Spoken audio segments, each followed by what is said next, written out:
Okay, forget about minor tech upgrades for a second.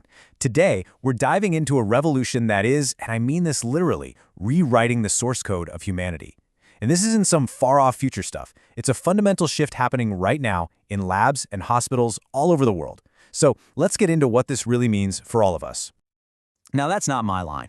That comes directly from the source material we're breaking down today. And honestly, it's not hyperbole. It just perfectly captures the sheer scale of the change we're all living through.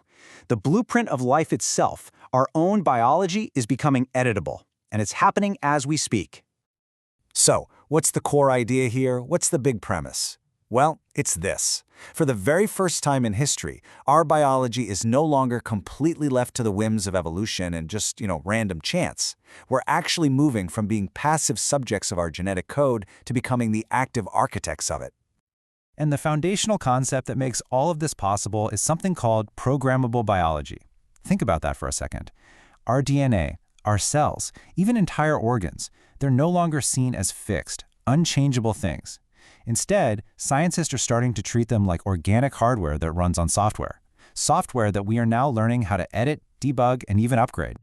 This is probably the best way to wrap your head around this massive change, right? We update the software on our phones all the time to fix bugs, add new features. Now, just imagine applying that exact same logic to our own biology. Fixing genetic diseases, improving how our bodies function, and maybe even adding capabilities we never had before. The thing is, this isn't just a cool theory anymore. It's happening. The proof is in the incredible toolkit that scientists and engineers have at their disposal right now. So let's actually look at the tools that are making this biological revolution a reality. I mean, just look at this list. A decade ago, things like 3D printed organs or AI physicians, that was pure science fiction. Today, it's a reality. Each one of these is a total game changer on its own, but when you put them all together, they represent a complete paradigm shift. Let's break down a couple of the most important ones. So first up, you've probably heard of this one, CRISPR. It's often called a genetic scalpel because it's just so precise. Essentially, it works like a find and replace function for our DNA. Scientists can use it to scan through our entire 3 billion letter code, find a specific faulty gene, snip it out, and even replace it with a healthy version. It's incredible. Then you've got neural interfaces. These are devices that literally create a direct communication line between the human brain and a computer. We're already seeing this tech allow people with paralysis to control a robotic arm or type on a screen just by thinking about it. The wall between our minds and machines is starting to crumble. And this kind of tech is happening inside our bodies, too.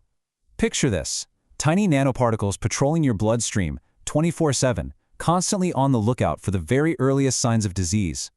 All that data gets fed to an AI physician that never sleeps, it never gets tired, and it can predict a health problem months, maybe even years before a human doctor ever could.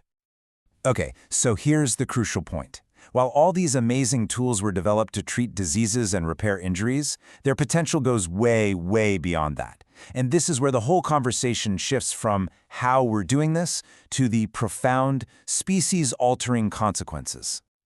This slide right here really gets to the heart of it. For all of human history, medicine has had one goal: get a sick person back to a normal baseline.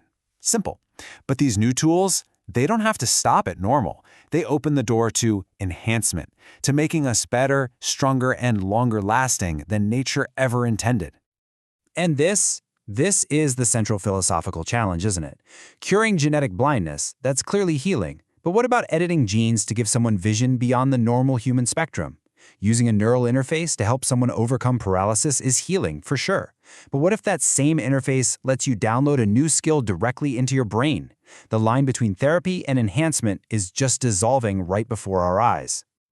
Yeah, just let that sink in for a minute.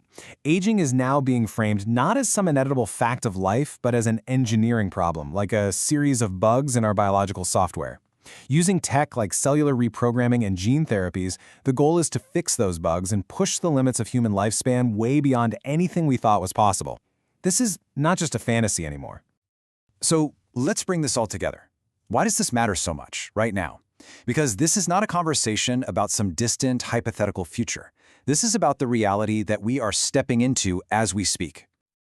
I really want to be clear about this. This is not speculation. The technologies we just talked about are not just concepts, they are active projects in labs and clinics today.